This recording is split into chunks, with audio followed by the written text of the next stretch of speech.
Hey, this is Rod Myers with West Coast Cast, and today we have a really special show.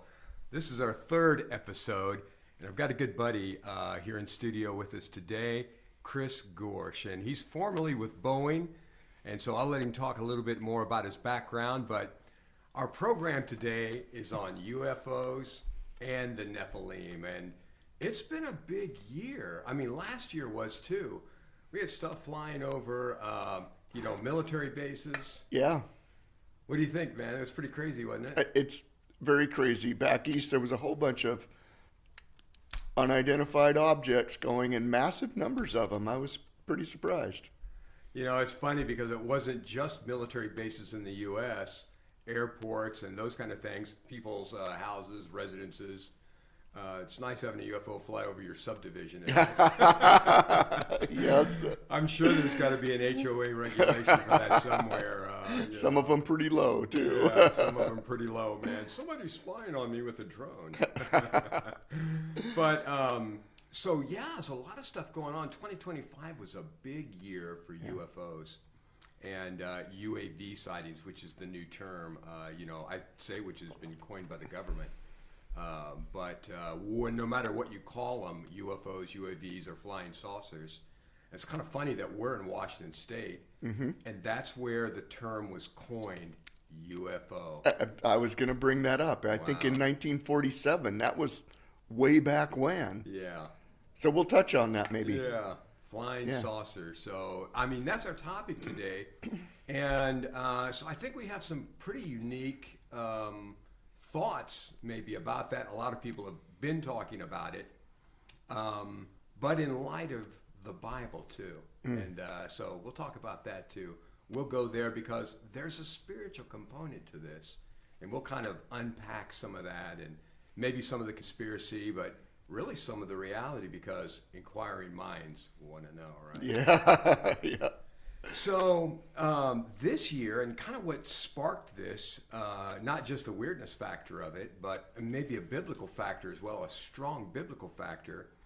But this year, Steven Spielberg, the master of science fiction and just intrigue, he did E.T., and I want to say a landmark movie he did was Close Encounters of the Third Kind. Mm-hmm.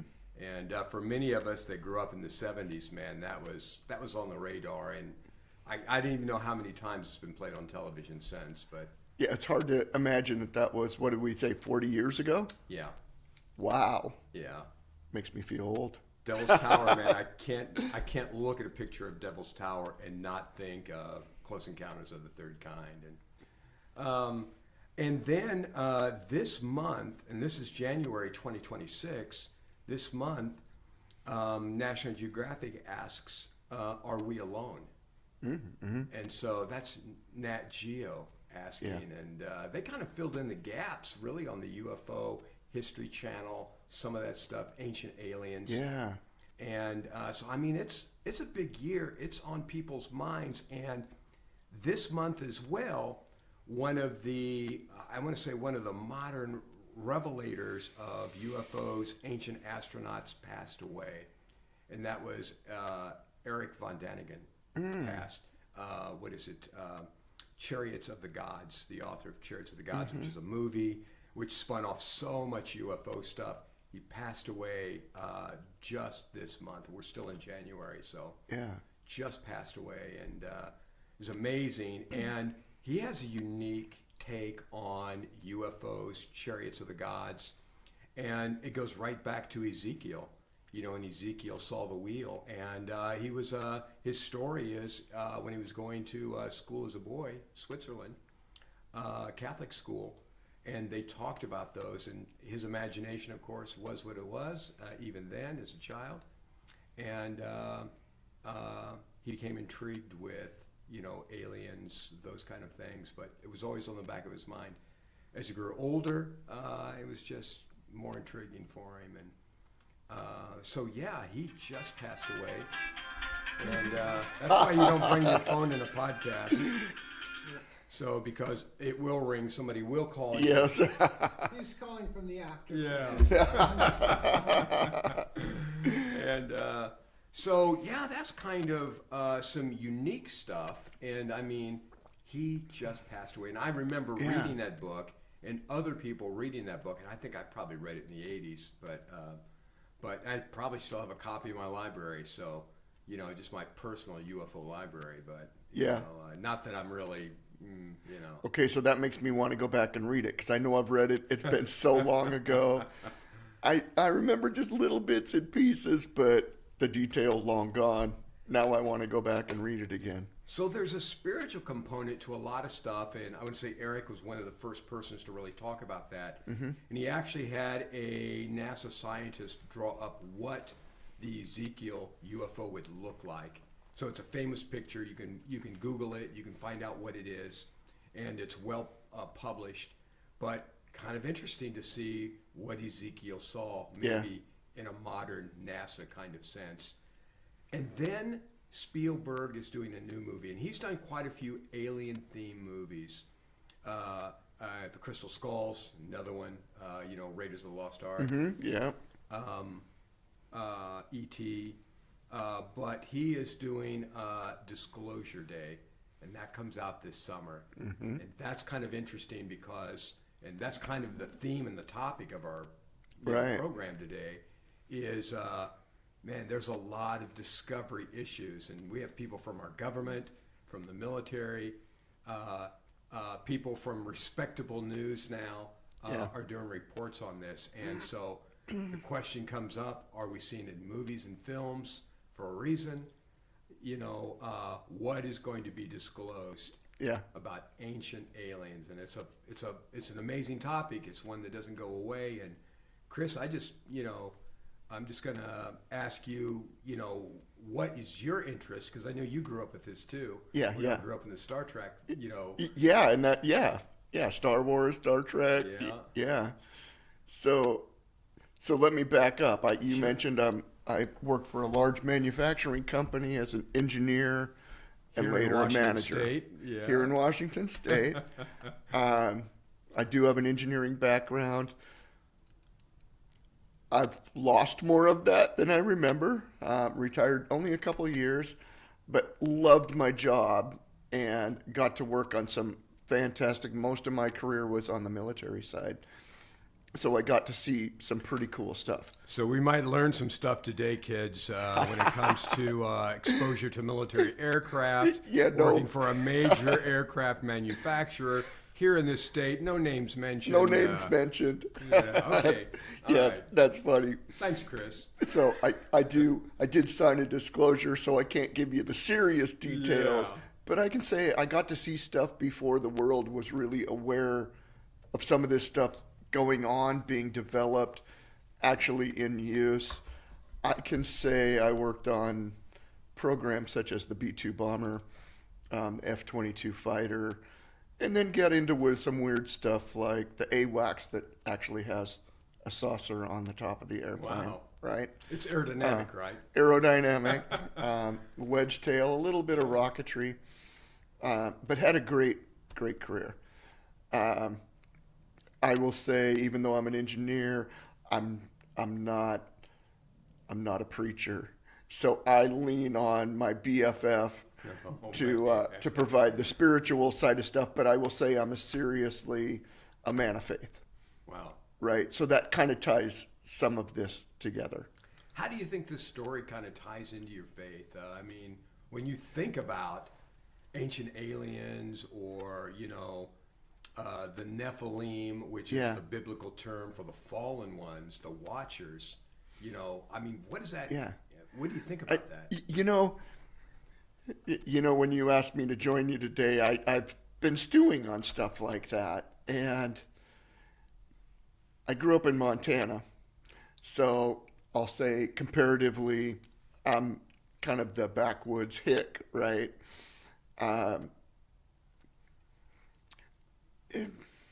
So I look at evidence, that and investigation, I always want to have the questions to understand what's going on. Not a lot of evidence, at least that we know of, right? Back to your question, is that conspiracy or what? And that draws people in. but I look at it as with everything that's going on, with as big as the universe is, it's hard to imagine that there couldn't be some truth to this here and there. Are we alone? Are we alone? Yeah. Yeah, I don't know. And the fact that there's really no evidence that clearly says no kind of opens my mind up to, I'm not rah rah rah UFOs, but I can't on the flip side say it's can't be true. Back to faith.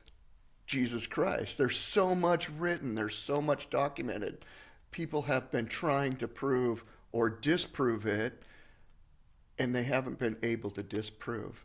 How can you not believe in some of that? It's funny because even when you go outside of the Bible, you go to Indian writings and the Vimana, and you look at that epic of Gilgamesh, which goes back a ways, a little bit of the Tower of Babel kind of stuff, way back, cuneiform writing.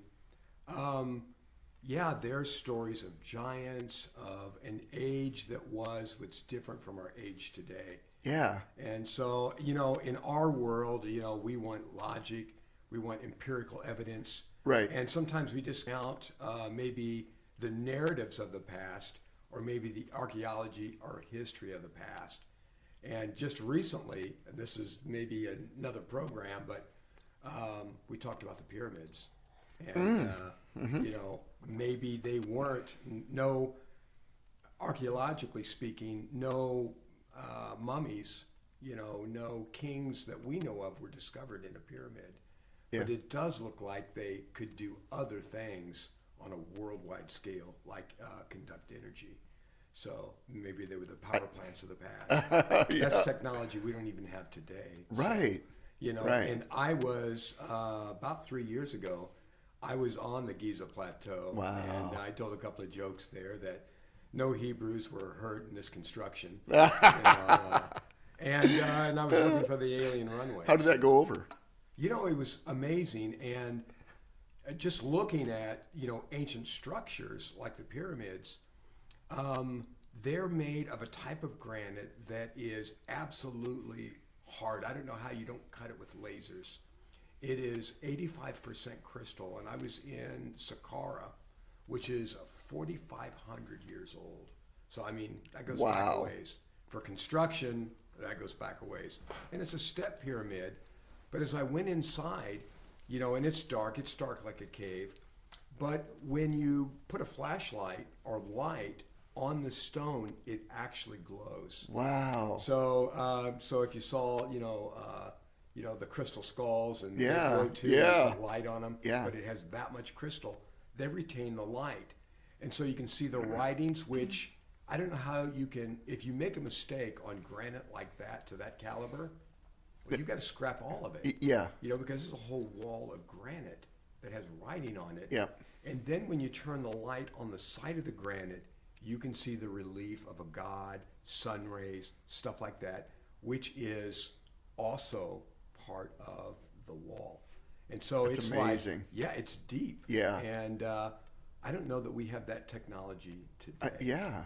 So, ancient astronauts, the ancient ones, there's a lot of stuff of the past that just doesn't fit our narrative today, that we don't really look at those stories. And there's a lot of things in cuneiform that just haven't been translated either. But the Epic of Gilgamesh is an old story. It also tells the story of the flood narrative. So it's one of about 300 narratives globally for the flood. And so, fascinating stuff. It is fascinating.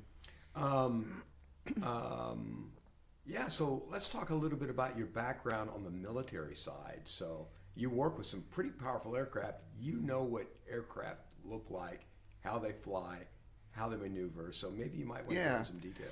Yeah, so it's interesting. I had a secret clearance. I can't give you the details on some of that stuff, but when you looked, we were working back in the day, and B-2, I'll say, was one of the first composite airplanes. So we're talking materials. Yeah. And at that time, that was one of the first secret programs that were pretty much announced to the general public that we were working on that. we were doing stuff with composites at that time that really the world said that can't be done. And we were doing it. It was almost like it was a challenge that we could do it. The F-22 and just the capabilities of what that aircraft could do. It almost seems to defy gravity, really. Well, it's an amazing aircraft. It is absolutely, and there's books about it that I've read, even though I was working on it. I can't confirm or deny the details in it, but you can read these books, and I'm amazed at how much truth there is. There's much more truth than there is. I'll say maybe a little bit of fantasy here and there. Some of it I don't know. I didn't have a need to know some of the information, but got to see some amazing stuff. A lot of the airplanes, the F-117, the really boxy, square fighter airplane, it didn't have anything to do with that program. That was very secret. And built, the majority of people didn't even know that thing was available. And that's within our own U.S. confines. What's going on outside, we don't know a lot of that stuff. In today's world, it seems like a lot of the technology is stolen from the U.S., so you start seeing a lot of airplanes that look like ours.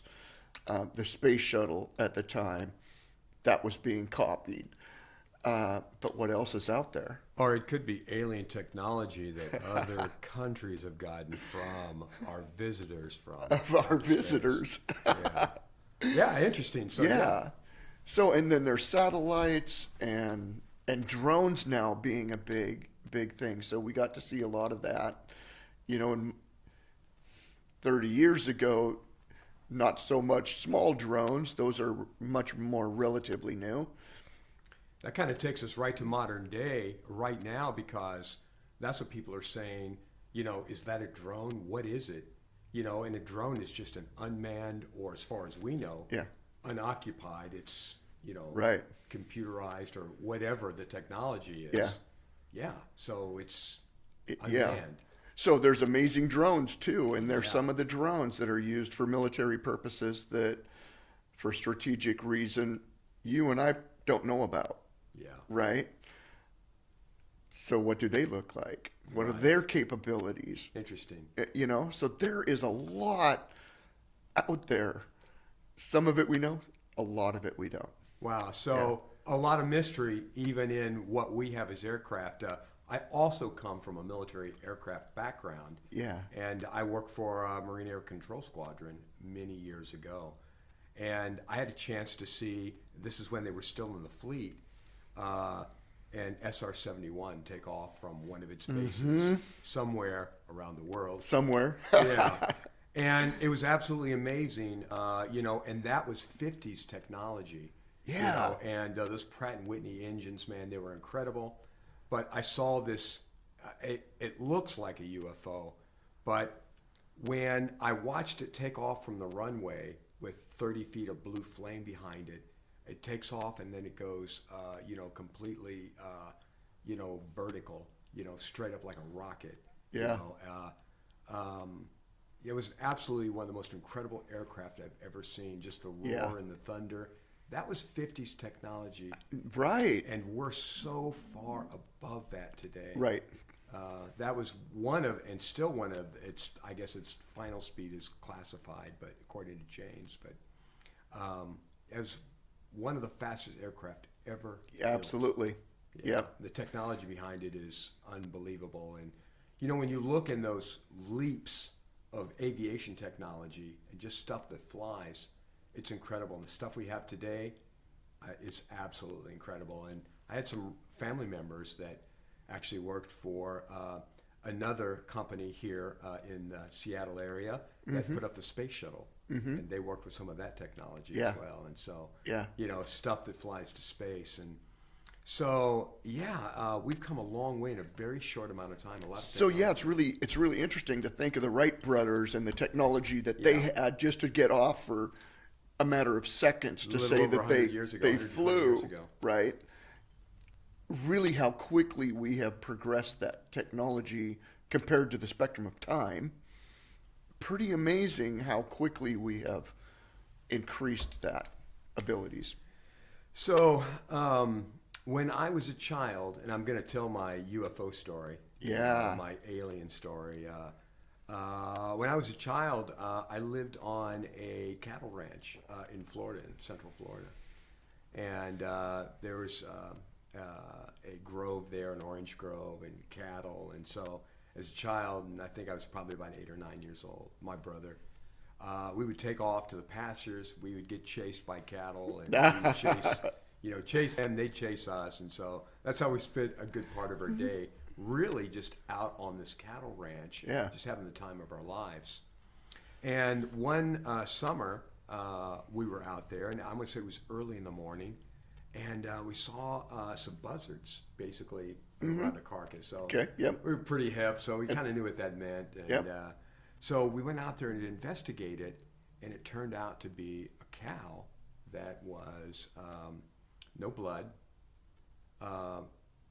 surgically cut all the way down. And I mean, we didn't know what that was, but it looked professional. And I'll say that my brother and I kind of looked at it. There was no smell per se, although the birds had already started to pick Yeah, at it. yeah. But you could see the clean cuts on it. And then, as we stepped away from the tree that it was next to, we stepped away from that. I saw a UFO the size of a city. It was absolutely massive, and I saw the outline of it. The clouds had parted just enough that we could make it out, and it was almost the color of the sky. But it was one of the, I want to say, fascinating, terrifying, and what do you do with that? Yeah, what do you do with that? Yeah, and again, we were children. We went home. We told the story to our mom. Hey, Mom, guess what we saw? And what kind of response did you get? It became a family story, actually. It became one of those things that's like, wow, that's incredible. But, this was the days of Cape Canaveral, all kinds of space launches. Yeah. And we lived really out in the middle of nowhere, really. I mean, it wasn't like there wasn't civilization nearby, but we lived on a cattle ranch. And so there wasn't a lot around us. And so perfect place for UFOs. And I had some military experiences in that way, too. And I was stationed at 29 Palms, California, which is, it's an air base. And there's all kinds of other stuff, but it's a massive training area. And this is back in the early 80s. My wife and I went to the drive-in. And so we were watching the movie Stripes, Bill Murray, right? Incredible. I love Bill Murray. And so we're learning how to get our, how to get our jive on, in a military way from the Army perspective. And this is a Marine base, right? But we're watching the sky just light up with hundreds of lights, but they're not aircraft. I mean, they're not helicopters. There's no noise. They're not flying. They're basically going up and down, and there are hundreds of them. It was so, it caught our attention to the degree that we stopped watching the movie. Wow. And we were just watching the sky. Yeah. And I wonder how many other people that were there that just watched the sky. But I've seen thousands of aircraft, in my lifetime and in my service time. Yeah. But I've never seen anything like that. That's absolutely no sound. That's quite incredible. Yeah. And so, I mean, those are, and I've been by Area 51. I have a family member that lives, just outside of Vegas. And so my niece drove me out there. We went right up to the sign, and past this point, you can't go. Took a picture of it. I was going to say you had to get a picture. Yeah. But, fascinating stuff. There's a lot of stuff that we don't know, but the story just doesn't go away. Yeah. Yeah, and as much investigation and questions that you ask, once again, a lot of it you can't prove wrong, right? So what is it that you saw? I have a mathematical brain, so I want to start categorizing. Some of it's very hard to categorize, It's funny when we go back to ancient aliens and we start to look at some of the evidence of things of the past. I mean, we see stuff, and it's so much now part of our culture. Yeah. And it's going to be maybe a bigger part of our culture as well as new movies come out and new speculation. But lots of people in their communities want to know, hey, what was that? What was that noise? What was that sound? Was that really a drone? Where did those lights come from? Right. Right. Was it a weather phenomenon? And even starting from Roswell, which kind of kicked off, and here in Washington State, which is big in aviation, but to be one of the original places that people saw the UFO. And coined the term flying saucer. I think that's really cool that happened right here in our backyard. It's strange because from a biblical perspective, you look at maybe what the Bible says about, ancient aliens, or I want to say the Nephilim, the Watchers. Their job is to watch the planet.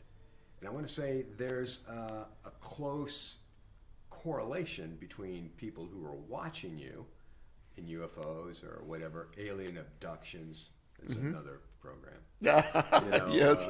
I haven't found anybody who's been abducted yet, but maybe some people that wanted to be. But it's amazing right from the beginning, the brush, even that Scripture tells, of the humans brush with things that are not of the earth, and we go right back to Genesis chapter 3, and there's a bright shining one. The term in the Hebrew is nagash, which it gets translated serpent, but it also means a bright shining one as well. And so it's interesting that it's a snake that's represented. And so there's all the reptilian conspiracy theorists there in that, and also part of the UFO, genre, but to say the least that a bright shining one, the reference is basically, yes, it gets translated as serpent, but that's probably not a person of this earth. And so they are, by definition, an ET, an extraterrestrial. Yeah. And then we have the, in Genesis chapter 6, you have the men of renown, the warriors of old. And Genesis chapter 6 is kind of cryptic in that way too. And then you have their introduction into the human species. And so again, you have alien stories, but again, these are not human beings. They're sky people, basically. They're people from the sky. And those stories are kind of hard to tell, and I think even in Bible studies, people kind of shy away from, hey, what does that mean? Are these sons of Seth? Are these, as the scripture says, B'nai Elohim, the sons of God? So they weren't born here. Yeah. They weren't born on this planet as we were. We're made from the elements of the planet, but they weren't. And they had a completely different role. They were supposed to be the guardians and watchers of humanity. Yeah. But maybe they became something else. And so, what do you think? Have I gone out there on a limb? You're way out on the tips of my limb. It gives me more questions than I have any answers for you, to talk about. This is where Eric von Däniken went, kind of, as he started to look at maybe some of the stories and Ezekiel's wheel, because of the description of it. And there's a description of something that flies that's not of this planet. Yeah. We go back to the, Vimanas, and we go back to, Indian folklore and the wars that took place, on the planet, and the wars of the gods that took place. It's interesting. And it is, that goes back before the Christian narrative, before Moses wrote the Torah 3,500 years ago. Those stories go back, and they go back to a more ancient time. Yeah. No, it boggles my mind. I think the closest, I'll say, solar system nearest to us is like 80 million light years away that would host life, that would be capable of hosting life. I don't remember the number, but just to get to Pluto took I think, over 8 years for us to send a satellite. So that's our technology. Yeah. So you telling some of this scripture stuff brings into my mind how I can't say you can't time travel or get travel at the speed of light. We just don't know how to do it. Yeah. Right. So it's easy to say can't be done. I go back to my days working composites, where what little the public knew, We're going to learn something they were about saying physics and the physics of aircraft. you can't do it. Yeah. And yet we were doing it. Yeah. So what is it that we don't know?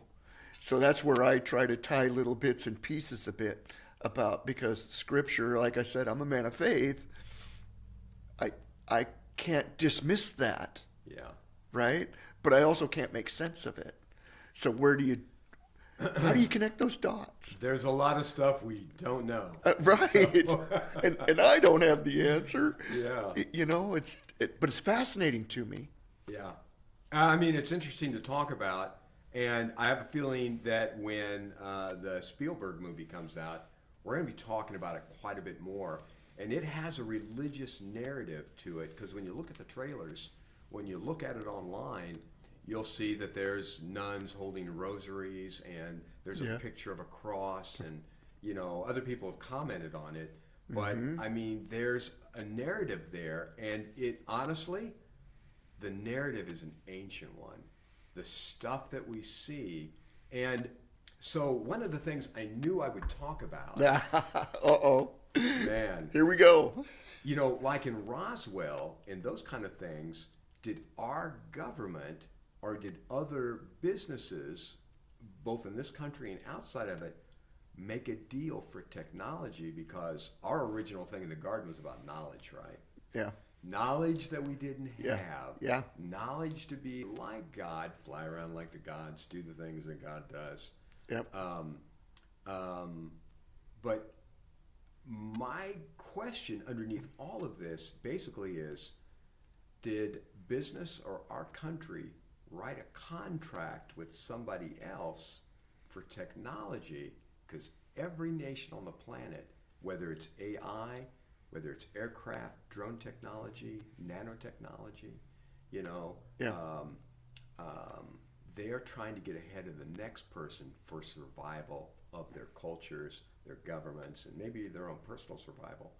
But do we write a contract for technology where the bill is going to come due, maybe from the people that actually hold that technology, and we don't know?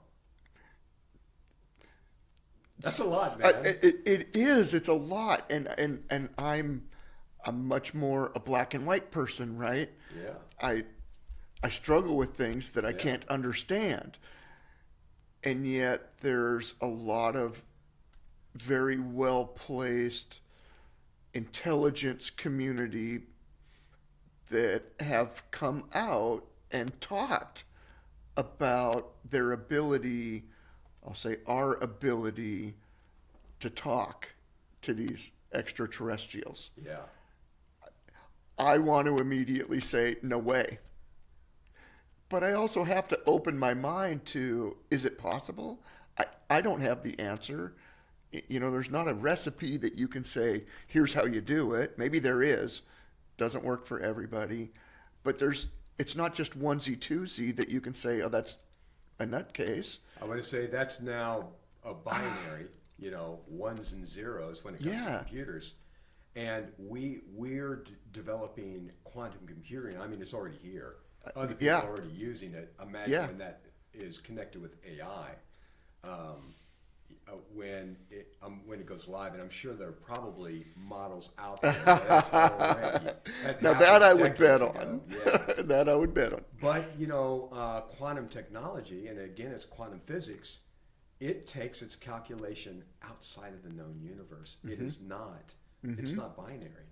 Right. It's a whole other thing. Yeah. And it is super fast. Yeah. And so where does that technology come from? Yeah. Were we the inventors of it? And do you remember the Einstein story where he gets the theory of relativity? It's a famous one. That he bumped his head. And Doc Brown from, Back to I the should Future. remember, but I Yeah. don't. Doc Brown, he does the same thing. He hits his head on the toilet and comes up with a flux capacitor. Yeah. So, Yeah.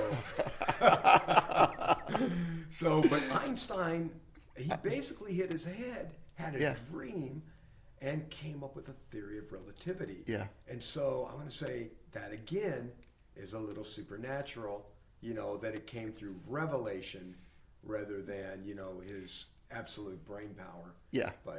And he was a brainiac, so. Yeah. I've heard he was. Yeah. Pretty smart guy from what I Pretty smart gather. guy, man. Pretty good with the slide rule. Yeah. Man. Yeah, that's funny. So,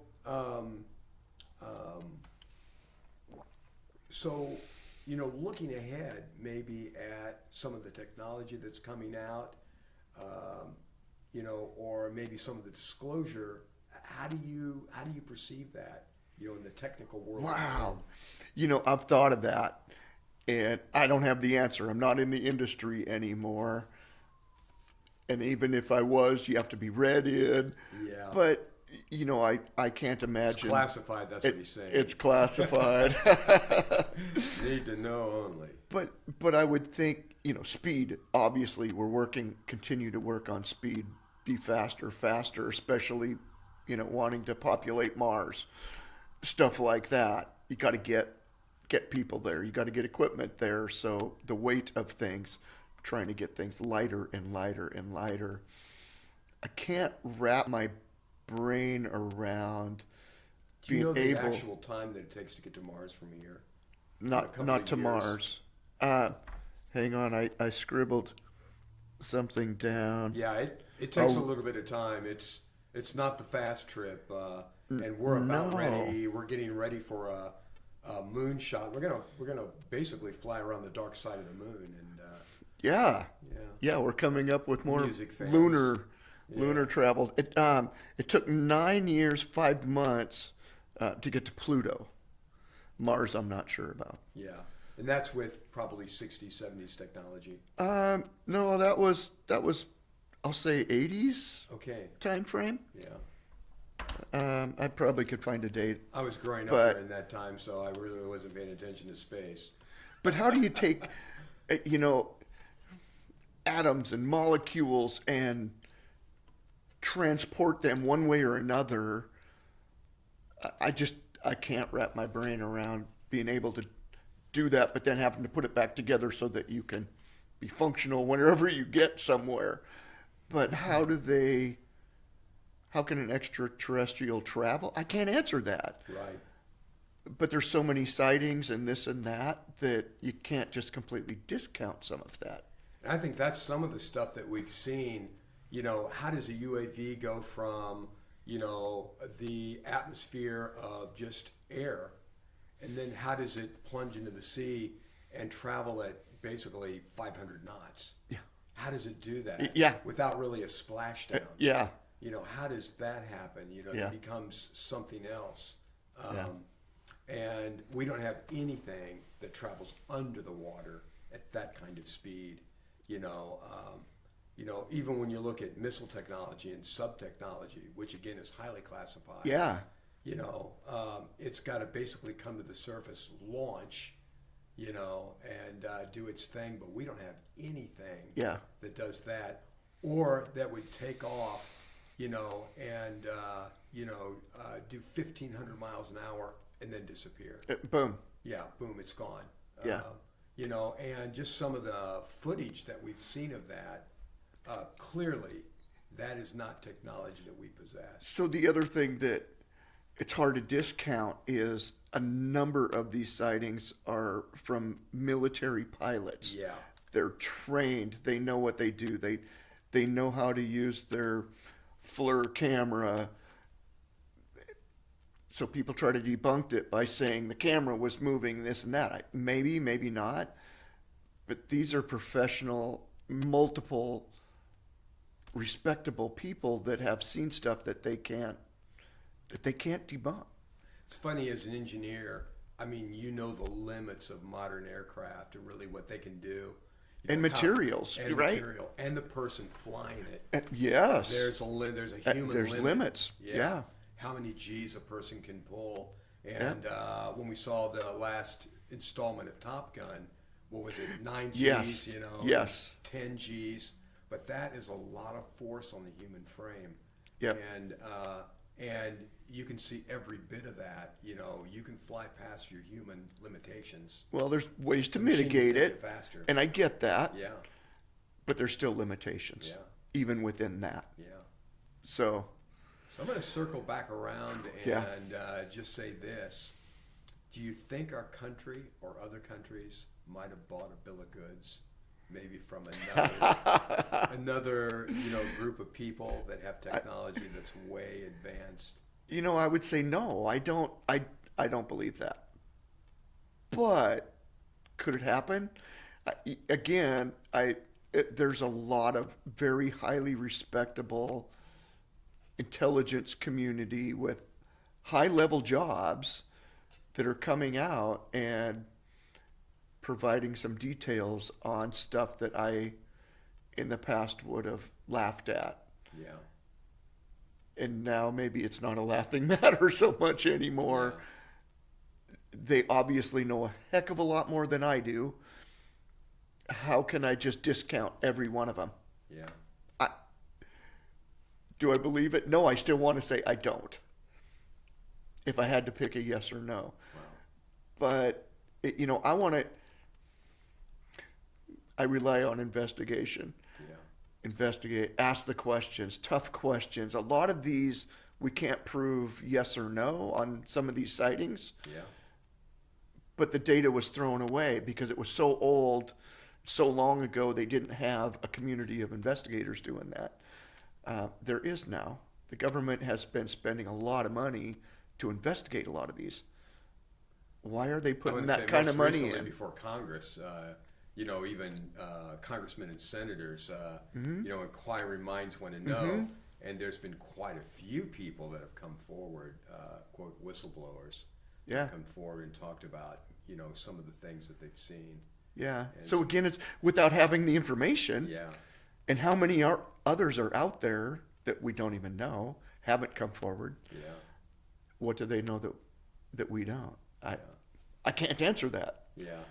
So So no, you I don't need a believe it, but Close encounter of the first kind. yeah. Right. Yeah. Right. And it's so funny because a lot of times you got to see something to kind of believe it. See it to believe it. Yeah, it's Yeah. going to become part of your experience, but just seeing the video clips and the stories and just some of the stuff that's coming out, both in the popular culture and just some of the Bible stories. Again, back to Ezekiel and the wheel. It's interesting to know that it's also in the Christian background. Yeah. But in so many other cultures as well. And there's a famous painting, I want to say it's maybe Da Vinci, that has a UFO in the background. Oh, I did not know that. Yeah, and it may Wow. not be Da Vinci, But I could it's a see that classic work of art. if anybody, Da Vinci would fit that. Yeah. Somebody will have that could to, do that. Google it and then send us a clip of it and Right. let us know in the email. Right. But But even so you asked me the question about do I believe this or that? yeah. I tie that in biblically, and I lean on you to answer, not me. Oh man, But I'm not the expert. We've got the disciples out there telling stories about what Jesus did. These people didn't get to see it, and back a lot of the stuff in the Bible, they wanted to see it before they believed it, right? Yeah. Sight is everything. Yeah, but they the had doubting Thomas, so to speak. I've got to touch the side. Yeah. Yeah, that's exactly it. And so a lot of times, you've got to touch the UFO. It may be radioactive, but who knows? Yeah. But But the disciples had to deal with some of this same Yeah. stuff, spreading the First-hand word, and knowledge. people going, Yeah. being skeptical. Oh, there go we, or there go I, at least, right? Some people have said that when it comes to movies like Disclosure and Hollywood, that it's underneath maybe Spielberg knows more than we know. Maybe he's got a clearance or ties to the government. This is conspiratorial. Maybe he's in on the contract. That's right. And so, but basically, he's helping disclose to people in the movies, in cinema, and certainly World War II, plenty of propaganda for the war efforts, and and we've seen plenty of propaganda through Hollywood and cinema, but some have suggested that maybe this is, because there's so much that has come out, both in press, again, National Geographic, they're doing their story, about Are We Alone? But I mean, that is part of why we do space exploration. Elon Musk, he said, I don't know that we're alone, but hey, anything's possible. I haven't seen anything. Right. I don't know anything. Yeah. But it's interesting. Yeah. And I think a lot of times we think that maybe these people will be, or these beings will be benevolent, but maybe they won't be. I've wondered that too. Yeah. Good versus evil. Yeah, we look for the good in everything, and so Yeah. And when it comes to angels, the good ones are very, very good. And they're ETs. And for that matter, God is an ET. He's not from here. Right. He's from completely another time, space, and dimension, and created everything that we know. Yep. And the others, the watchers, the angels, so to speak, they're not from the earth either. Right. And there are lots of them. And, right. It's amazing. And maybe a fallen one or two. Maybe a fallen one or two, and they may be flying around, angel wars, and interesting stuff to look at. Yeah. And so it'd be interesting to see, and we'll have to maybe talk about it when it comes out, how people respond to the movie Disclosure. Absolutely. Yeah, and I think it comes out maybe in June. Okay. And when it comes to science fiction and those kind of things, I saw the movie Contact just for the science fiction, and I have been a big Carl Sagan fan most of my life, and I actually met his son, and he was in my congregation a couple of times. Yeah. This is years ago. But Carl Sagan, of course, was an atheist, but some of the stuff that he did, it makes you wonder what you see at that level, right? Space exploration, because space exploration for us, I want to say one of the side effects is to see if there's anybody else out there. Yes. Are we really alone? Are we alone? Yeah. And that takes us back to basically National Geographic and their cover story this month. Are we alone? Are we alone in the universe? And again, the Bible's quite definitive about that. We're not. Yeah. But man, there's some other stuff that's out there. Not all of it is good. And what's good is super good. And maybe what's bad is, wow, we don't know. We don't know. We don't know. How bothersome should I be? Yeah. By that. Wow. There's a lot of stuff I don't we know. don't know. That's right. Yeah. I'll take the good. Don't necessarily want that bad. Well, I want to just give you this time to maybe talk about your thoughts, on this topic of UFOs, of Nephilims, and we can talk about ancient aliens or, popular culture, but, or just your experience as an engineer and seeing lots of aircraft basically on the drawing board and flying down the runway. And Yeah, I've seen a lot of aircraft, have been absolutely amazed with some of their capabilities. Seen some technologies that we weren't working, but I had one of the best jobs in the company and got to travel quite a bit from site to site on the military side. Good seat on the airplane. Not always. Not always. Not always. Ride and jump. All right. But got to see some technologies that we weren't working on in the programs that I was actively engaged with, but that was going on that I didn't even know. And I got, I was read in at that point, so I got to understand a little bit, at least on the surface, of what those capabilities were. So that was really interesting. That kind of kept me going. But what about the ones that I didn't get to see? What about our ability to keep secret our technology so that we don't give up our defenses for other countries? And that's a big deal. And what do they have going on? A lot of those countries spend a lot more on military. Sounds really weird because I know we used to put a lot of money into that, but some of the other countries, they just write the check. Yeah. So what are their capabilities? We have pretty good ability to understand what most of those countries are up to some degree. It's funny because there's a certain But we amount of don't know. competition. Yeah. Yeah. We're actually Yeah. competing really for air superiority, Yeah. and taking every advantage, and maybe from our friendly guys in the sky, just a thought. Yeah. Who knows? I want to pivot to Miracle Mike, and Mike, what kind of amazing question do you have? And Mike's amazing. This podcast wouldn't even be possible if it wasn't for him and his know-how of technology. I think he's got his own connection to the sky, and certainly through prayer. But man, Mike, what do you think, brother? Okay, so to address the trivia question, the Madonna painting, and I mean the Madonna painting, not Madonna, but Madonna. Yeah, you're going to see this online, but we won't see it here in the studio. Here it is. Okay. Yeah. Yeah, there it The is. laptop. Yeah. Yeah.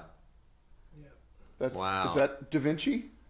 No, it's somebody else was painted in the 15th century. Okay. 15th Diana's century. laptop. So Yeah. Diana, you are famous now. Or at least Wow. your is. But that is the picture, and It's spiritual twice. There you have the UAV. then you got the tiny UFO right there over her shoulder. Yeah. And you blow it up, and it's actually something. Wow. So With the Madonna. So yeah, crazy stuff. The spiritual connection between. not Madonna, but Madonna. Yeah. Yeah. And if Madonna, you're watching, I have all your music from Amazon. Yeah. So recently, I was on a peace trip, and Mike and I were talking about this one. I was on a peace trip to the Middle East, and I got into Jordan, Israel, and the West Bank just about a week after the ceasefire. And so in the Gaza envelope, but on our way back, we flew back to Seattle, basically through Dubai. And so while we were there, it's like, let's see the world's tallest building, right? Yeah. And so we went there, we left the airport and kind of hung out in Dubai, a little, midnight, tour of Dubai. And I would say it was one of the lighter things, but I'd never really been to Dubai. And so the fountains were up. We got kicked out of the world's tallest building, so imagine that. You got kicked out. What did you do? Kicked out, man. We were there. So, I mean, that was it. Okay. And, but as I was watching the New Year's Eve celebration, I watched it from Dubai this year. So usually it's New York, we watch the ball drop sure. and things like that. And it was like, as I was, watching basically YouTube, I was like, wow, they're doing it from Dubai. And it was fantastic, just the show and all of that. And then there was a UFO that crosses over the world's tallest building. There are thousands of people watching and probably millions on television, watching this happen. And there's a UFO that streaks across the building, and you can see it. It's about a 15-second shot. And, of course, I wasn't there for that, and I didn't see it when I was watching it. Yeah. But afterward, people reported it. As 2026 comes up, again, Nat Geo, Day of Disclosure, things like that. Yeah. Inquiring minds want to know. And I want to say on one of the biggest, celebrations for 2026, you've got a UFO that flies right across the shot. And do we have that? Are we able to show that? Yeah. And so, again, if you're watching, you'll be able to see it. And we won't be seeing it here, but you'll have to go back and Google it. Yeah. So, I mean, that's not firsthand evidence, but... That's recent too. That's really it's cool. Recent. And I was there 2 months, really, before that footage was actually taken. Yeah. And so standing in the spot, looking up at the building. You can imagine it. Yeah, absolutely. Yeah. So, and I watched it as it was televised. And so, yeah, but I didn't see that. Right. It's just too fast. I think they had to slow it down for the camera to actually pick up the blip of light that went across the building. So, Interesting. Yeah. So, yeah. Yeah. Crazy stuff. Well, I'm not going to say I'm praying for you to see, a UFO in your lifetime or alien abduction of any kind. Well, I'm open to that.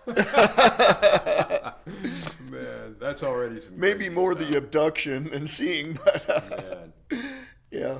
You're going to have to come back and maybe we'll talk about some other crazy stuff. But, this is a fun topic, and I look forward to having you as a guest, Chris, and, just getting some of your experience, from your former employer. Yeah. Whose name again will remain unspoken. But it's really amazing times that we live in. And so Yeah, it really we'll is. see what 2026 brings. Yeah. And and we'll just keep watching, keep praying, and maybe it'd be something good, and maybe not something spooky. I'm sure there's good in our future. I'm sure there's good in our future. Yeah. Yeah. Yeah, I have faith in that. Yeah, me too. I really do. Man. Yeah. Yeah. Chris, you've been a wonderful guest. Anything else you have for us as we close out?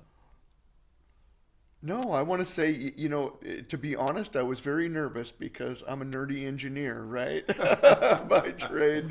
You carried the conversation very well, and Wow, thanks thank you. Thank thanks you, for brother. spreading your faith with us, Wow, thank you. because that's one of your strengths. Rabbi Rod is one of my BFFs. Wow, So, wow. and will be. Wow. Well, So thank you, I man. appreciate your time. Right here, man. Yeah, brother. So that's our program today, and I want to say like, share, subscribe, and I hope you enjoyed this podcast. It's been a pleasure having you on, Chris. You'll have to Thank come you. back again, and maybe we'll talk about pyramids or some other wild thing. Pyramids are fascinating. Yeah. Yeah.